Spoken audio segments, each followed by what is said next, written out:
जय हिंद, वंदे मातरम। आज तारीख है 23 जून। बहुत ही विशेष दिन। बहुत सारी यादें स्वतंत्रता संग्राम से जुड़ी हुई 23 जून की हैं। उनमें से जो सबसे महत्वपूर्ण है वो है काकोरी कांड के एक महान सेनानायक का। मैं बात कर रहा हूं श्री राजेंद्र नाथ लाहिनी की। इनके बारे में आपको मैं संक्षिप्त में जानकारी देता हूं। राजेंद्र जी का जन्म बंगाल के पाबना के भड़गा नामक ग्राम में 23 जून 1901 को हुआ।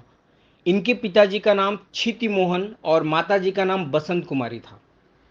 लाहिनी जी के हृदय में बचपन से ही देश प्रेम था, क्योंकि देश प्रेम उनके घर की हवाओं में फैला हुआ था। राजेंद्र नाथ जी के पिता क्षिति मोहन लाहिनी व बड़े भाई दोनों ही देश की सेवा के लिए क्रांतिकारी गतिविधियों से जुड़े हुए थे।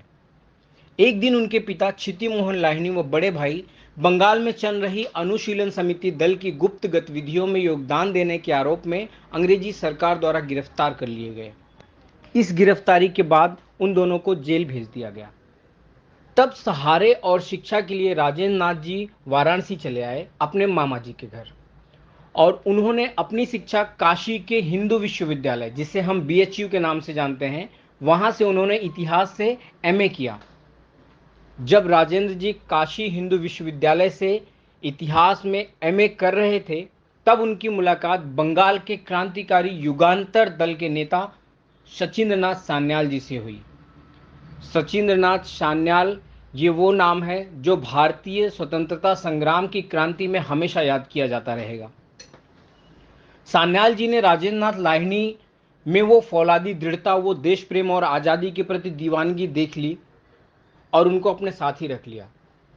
उसके बाद उन्होंने बनारस से प्रकाशित होने वाली पत्रिका बंगवाणी के संपादन का कार्यभार राजेंद्र नाथ लाहिनी जी को दे दिया।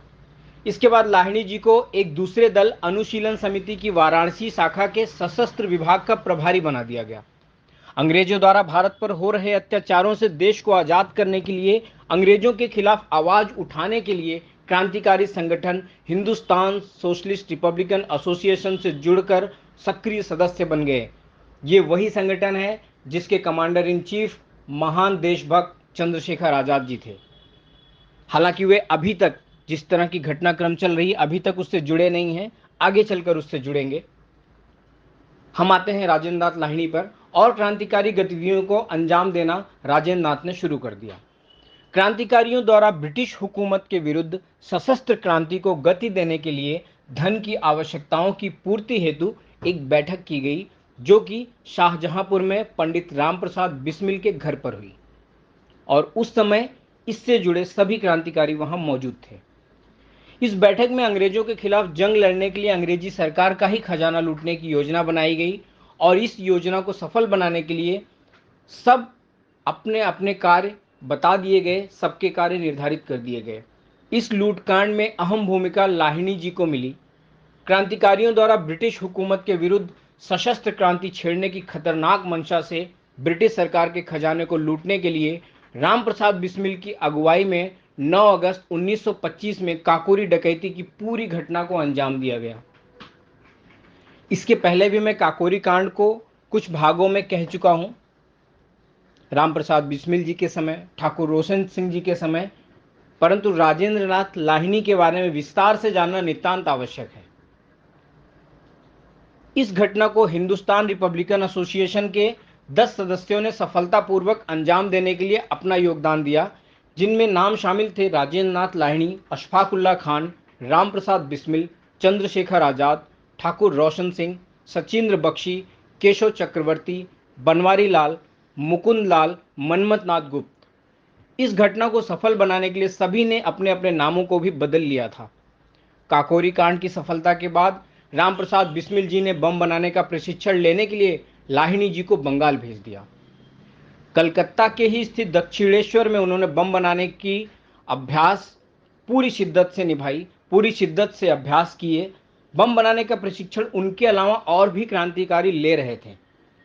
एक दिन किसी साथी की जरा सी असावधानी से एक बम अचानक ब्लास्ट हो गया, जिसकी तेज धमाकेदार आवाज पुलिस ने सुन लिया और तुरंत ही मौके पर पहुंचकर वहां मौजूद 9 क्रांतिकारियों को एक साथ गिरफ्तार कर लिया। दुर्भाग्यवश उसमें राजेंद्र नाथ लाहिनी जी भी थे। गिरफ्तारी के बाद उन्हें जेल भेज दिया गया और उन पर अदालत में मुकदमा चलाया गया, जिसमें उन्हें 10 साल की कठोर कारावास की सजा सुनाई गई और बाद में अपील करने पर सजा को कम करते हुए 10 साल की जगह 5 साल कर दिया गया। इधर एक एक करके सारे काकोरी डकैती में शामिल प्रमुख क्रांतिकारियों को अंग्रेजों ने गिरफ्तार कर लिया था और उन पर मुकदमा चलाया जा रहा था। तब राजेंद्र नाथ लाहिड़ी जी को भी इसमें शामिल होने के कारण उन्हें बंगाल से लखनऊ लाया गया और उन पर भी इस घटना में शामिल होने के कारण मुकदमा चलाया गया और तमाम अपीलों और दलीलों के बाद राजेंद्र नाथ लाहिड़ी, पंडित राम प्रसाद बिस्मिल, अशफाक उल्ला खान, ठाकुर रोशन सिंह को लखनऊ की विशेष अदालत ने 6 अप्रैल 1927 को इन क्रांतिकारियों पर काकोरी कांड को अंजाम देने के आरोप में तथा ब्रिटिश राज्य के खिलाफ सशस्त्र युद्ध छेड़ने के विरुद्ध और साथ ही तमाम और झूठे आरोप लगाते हुए मृत्युदंड की सजा सुना दी गई। मृत्युदंड की सजा मिलने के बाद भी राजेंद्र लाहिड़ी जी हमेशा की तरह अपना सारा समय रूटीन कामों में व्यतीत करते थे, जो वो पहले से करते आ रहे थे। उनकी दिनचर्या में एक भी बदलाव देखने को नहीं मिला। वे रोज कसरत करते थे और रोज अपनी निश्चित दिनचर्या में ही लगे रहते थे। एक दिन जेलर ने उनसे पूछ भी लिया कि मरने वाले हो, फिर ये कसरत क्यों? तब राजेंद्र जी ने जवाब दिया कि यह कसरत मैं इसलिए करता हूं कि मुझे दूसरे जन्म में विश्वास है और मुझे दूसरे जन्म में बलिष्ठ शरीर मिले, इसलिए करता हूं ताकि ब्रिटिश साम्राज्य को मिट्टी में मिला सकूं। फांसी को लेकर जनता में बढ़ते रोष, भारत के तमाम राजनीतिक नेताओं द्वारा अत्यधिक दबाव और कई अपीलों के कारण अंग्रेजी सरकार डर गई थी। इस कारण आजादी के दीवाने राजेंद्र जी को गोंडा कारागार भेजकर अन्य क्रांतिकारियों से 2 दिन पहले ही अर्थात 17 दिसंबर 1927 को ही फांसी दे दी गई। शहीद राजेंद्र नाथ लाहिड़ी जी फांसी के फंदे को चूमते हुए सिंह गर्जना के साथ वंदे मातरम का जयघोष किए और बोले, मैं मर नहीं रहा हूं बल्कि स्वतंत्र भारत में पुनर्जन्म लेने जा रहा हूं। और इसी के साथ उन्होंने फांसी के फंदे को गले में डालकर हंसते हंसते अपने प्राणों की आहुति दे दी और सदा सदा के लिए शहीद हो गए। क्या आपको पता है शहादत के समय उनकी उम्र कितनी थी? मात्र 26 वर्ष। जी हाँ, हम जितने भी क्रांतिकारियों के बारे में जानते हैं, सुनते हैं, लगभग सब 18 वर्ष, 19 वर्ष, 20, 25, 30 इसी के आसपास के ज़्यादातर क्रांतिकारी हैं। कुछ ऐसे भी हैं जो सौभाग्यवश बाद में भी बचे रहे, जिनका मार्गदर्शन हमें मिलता है। परंतु इतनी छोटी उम्र में देश को आज़ादी दिलाने का सपना संजोए अपने आप को बलिदान करते जाना, निरंतर क्रम में बलिदान करते जाना बिना डरे, ये सचमुच एक स्वर्णिम इतिहास है हिंदुस्तान का, जिसे हर हिंदुस्तानी को जानना भी होगा, मानना भी होगा और उन आदरणीय स्वतंत्रता सेनानियों को उनका सम्मान, उनका स्थान आज़ाद हिंदुस्तान में दिलाना ही होगा। तो ऐसे थे हमारे महान क्रांतिकारी। तो क्या इन्हें सम्मान मिले, ऐसा प्रयास हमें नहीं करना चाहिए?